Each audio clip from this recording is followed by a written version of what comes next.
সিরিজের প্রথম 2 ম্যাচ জিতে আগেই সিরিজ নিশ্চিত করেছিল বাংলাদেশ। তাই ওয়েস্ট ইন্ডিজের জন্য শেষ ম্যাচ ছিল মান বাঁচানোর লড়াই। ঘরের মাঠে ক্যারিবিয়ানরা সেটা রক্ষা করতে পারল না। শেষ ম্যাচে 80 রানের ব্যবধানে উইন্ডিজকে হারিয়েছে বাংলাদেশ। ফলে 3 ম্যাচের টি-20 সিরিজে ওয়েস্ট ইন্ডিজকে প্রথমবারের মতো হোয়াইট ওয়াশ করলো টাইগাররা। 2012 সালে আয়ারল্যান্ডের পর 3 ম্যাচের টি-20 সিরিজে প্রতিপক্ষকে তাদের মাঠে ডবল দলের স্বাদ পেল বাংলাদেশ। ভারত, পাকিস্তান, ইংল্যান্ডের পর চতুর্থ দল হিসেবে 3 ম্যাচের টি-20 সিরিজ ওয়েস্ট ইন্ডিজকে ডবল দলাই করলো বাংলাদেশ।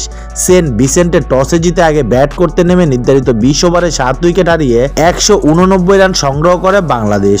দলের হয়ে 41 বলে সর্বোচ্চ অপরাজিত 72 রান করে জাকির আলী।